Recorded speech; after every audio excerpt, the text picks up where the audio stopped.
Dear students, welcome to this channel. Students, जो class 12 होते हैं आपके एग्जामिनेशन, उसमें हिंदी का जो पेपर होता है वो भी बहुत मोस्ट इंपॉर्टेंट होता है। जिसके उसके मैंने जो वन लाइनर क्वेश्चन है या उसके बहुविकल्पी जो प्रश्न हैं उनका मैं 2-3 भाग में वीडियो बनाऊंगा। जिसमें कि पहला भाग आपको दिया जा रहा है, ये बहुत ही इंपॉर्टेंट प्रश्न है और बहुत ही इंपॉर्टेंट होने वाला है आपके हिंदी के एग्जामिनेशन के लिए। तो हिंदी के इन प्रश्नों को आप ज़रूर देख कर ही जाएँ। तो आइए स्टूडेंट्स, हम लोग देखते हैं प्रश्नों को। ये हमारा जो बनाया गया आपको दिख रहा है एक चार्ट है, इसमें कार्यक्रम लिखा हुआ है, सन लिखा हुआ है और लेखक लिखे हुए हैं। तो इसमें मैंने दिखाया हुआ है यहाँ पर, देखिए आप देख रहे हैं कि 5 युग आपको दिखाई दे रहे हैं। जैसे पूछा गया आपसे इसमें कि भारतेंदु युग पूर्व भारतेंदु युग का है या प्राचीन युग का है।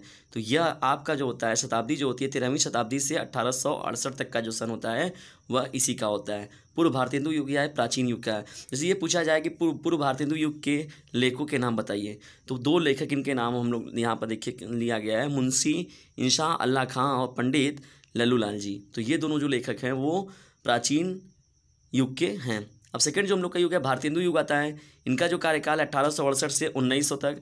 ये मुख्य रूप से भारतेंदु जी को इसमें श्रेय दिया जाता है।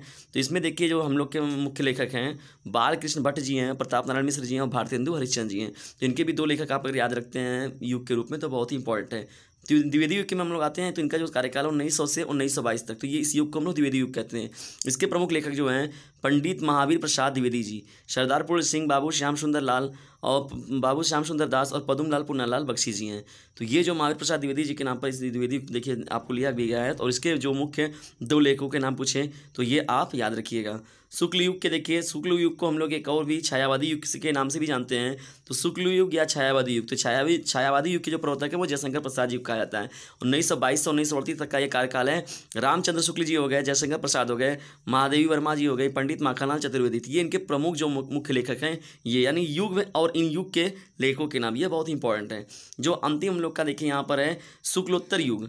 तो यहाँ पर शुक्लोत्तर युग जो होता है शुक्ल युग के बाद जो आता है शुक्लोत्तर युग, और इसे छायावादोत्तर युग भी हम लोग कहते हैं। इसका जो कार्यकाल हम सभी लोगों का है 1938 से 1947 तक का है। आचार्य हजारी प्रसाद द्विवेदी जी जो हैं इनमें इनके प्रमुख लेखक हैं। आगे आप जानते भी हैं रामधारी सिंह दिनकर जी हैं, वासुदेव सरल अग्रवाल और जैनेन्द्र कुमार। तो इनके ये प्रमुख लेखक हो गए किसके, शुक्लोत्तर युग के। तो ये पूछ सकता है किस युग के लेखक के इस युग के 2 लेखकों के नाम बताइए, या ये जो लेखक है ये किस युग में थे। तो ये ऐसे आपका बहुत ही इंपॉर्टेंट प्रश्न है।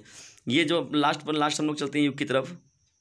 आखिरी युग जो हम सभी लोगों का है आधुनिक युग इसे कहा जाता है। और 1947 से अब तक का जो समय है इसे हम लोग आधुनिक युग में लेते हैं। इसे स्वातंत्रोत्तर युग भी कहते हैं क्योंकि यह आज़ादी के बाद का युग है। इसके देखिए प्रमुख जो लेखक हैं वो धर्मवीर भारती जी और हरिशंकर परशाई जी थे, यानी ये 2 लोग हैं जो वो मुख्य इसके लेखक हुए हैं। तो ये हो गई युगों की बात और इस युग के 2 लेखकों के बाद और इनका कार्यकाल। तो यह आपको नंबर देकर ही जाएंगे। और जानते हैं आप 10 से 15 नंबर आपकी जो एक नंबर के होते हैं ये बहुत ही मायने रखते हैं और आपके ये पूरे नंबर देकर जाते हैं। अब आइए देखते हैं सेकंड टर्म की हम लोग जो मुख्य मोस्ट इंपॉर्टेंट में शामिल किया गया है हिंदी गद्य की विधा। हिंदी गद्य की विधा में देखिए मैंने इधर सेलेक्ट किया हुआ है कौन कौन सी विधा है, और साथ ही साथ उस विधा के लेखकों के नाम भी मैंने इधर सेलेक्ट किया हुआ है। तो आप देख रहे हैं कि जो हम लोग की हिंदी गद्य की पहली विधा है नाटक। तो नाटक में देख रहे हैं नाटक के जैसे कहा गया नाटक के प्रमुख 2 लेखक के नाम जो हैं जयशंकर प्रसाद, मोहन राकेश, और साथ ही साथ हम लोग भारतेंदु हरिश्चंद्र जी को ले लें तो और भी बेहतर हो जाएगा। और उपन्यास के बारे में अगर हम लोग देखें तो उपन्यास भी जो हम लोग की एक विधा है मुंशी प्रेमचंद्र, जैनेन्द्र कुमार, अज्ञे और धर्मवीर भारती। तो ये जो है ये उपन्यास में विधा के लेखक हैं। जो थर्ड हम सब लोग का है वो निबंध है, यानी हिंदी गद्य की जो तीसरी विधा है वो निबंध। तो इसके जो प्रमुख लेखक हैं बाबू श्याम सुंदर दास, महादेवी वर्मा, पद्मलाल पुन्नालाल बख्शी और रामधारी सिंह दिनकर। तो ये मुख्य रूप से निबंधकार के रूप में याद किए जाते हैं। जीवनी में अगर बात करें हम लोग जीवनी के बारे में, तो किसी घटनाओं को लिखना तो वो होती है किसी घटना को अपने विचारों में प्रस्तुत करना। तो इसमें प्रमुख जो विचार दिए हैं सुमित्रानंद पंत जी, काका कालेलकर, राम वृक्ष बेनपुरी। तो ये जो इनके प्रमुख लेखक हो गए। आत्मकथा के बारे में बात किया जाए तो किसी मतलब खुद की जीवनी को स्वयं से लिखना आत्मकथा की बात होती है। हिंदी गद्य किया भी एक विधा होती है, जैसे वियोगी हरि जी हो गए, यशपाल जी हो गए और बाबू गुलाब राय। तो ये लोग जो हैं वो आत्मकथा के रूप में याद किए जाते हैं। यात्रा वृत्तांत, जैसे कोई हम लोग कहीं गए यात्रा पर तो वहाँ की जो भी घटनाएं रहती हैं वो आंखों से प्रत्यक्ष रूप से देखा गया तो उनको वर्णित करता है, जो लेखक होता है उसे वर्णित करता है। तो यात्रा वृत्तांत में मुख्य रूप से सबसे पहले नाम जो आता है वो राहुल शांकृत्यायन जी का आता था। उसके बाद देवेंद्र सत्यार्थी। ये प्रमुख 2 लेखक हो गए किसके, यात्रा वृत्तांत के। संस्मरण लोगों से बात किया जाए प्रमुख लोगों का तो संस्मरण में हम लोग याद करते हैं श्रीराम शर्मा और कन्हैयालाल मिश्र जी को। रेखा चित्र के बारे में हम लोग जैसे बात करें तो इसमें जो प्रमुख 2 लेखक हैं Vishnu Prabhakar, doctor Nagendra. Reportage, reportage का मतलब होता है जो कोई घटना तुरंत देखा, सामने प्रत्यक्ष रूप से देखा गया और उसको रिपोर्ट किया गया। तो इसके जो प्रमुख 2 लेखक हैं उनके धर्मवीर भारती और बालकृष्ण राय। तो ये रिपोर्टाज में आपके अगर 2 लेखक पूछा जाए तो ये सीधा साधा आंसर हो जाएगा। आपके अगले प्रश्न की हम बढ़ते हैं, जो हमारा डायरी लिखा जाए। डायरी, डायरी भी एक आती है, हिंदी गद्य की एक विधा डायरी होती है। इसके जो प्रमुख लेखक हैं धीरेन्द्र वर्मा और शमशेर बहादुर सिंह। तो डायरी की गद्य विधा के लेखक जो हैं धीरेन्द्र वर्मा और शमशेर बहादुर सिंह जी हैं। भेंट वार्ता के बारे में अगर बात किया जाए तो रणबीर शांगा और पदम सिंह शर्मा जी हैं। और जो हमारी मुख्य रूप से हिंदी गद्य की जो आखिरी विधा है पत्र साहित्य, तो इसके जो प्रमुख लेखक 2 हैं बैजनाथ सिंह, हरिवंश राय बच्चन। तो ये हो गए आपके कुछ हिंदी गद्य की जो प्रमुख मोस्ट इंपॉर्टेंट विधा हो गई और उनके 1 या 2 लेखक। तो ये भी आपके बहुत ही इंपॉर्टेंट प्रश्न हैं।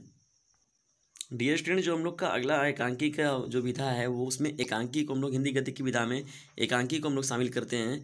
तो एकांकी में जो मुख्य रूप से लेखक हमारे हैं भगवती चरण वर्मा और विष्णु प्रभाकर जी।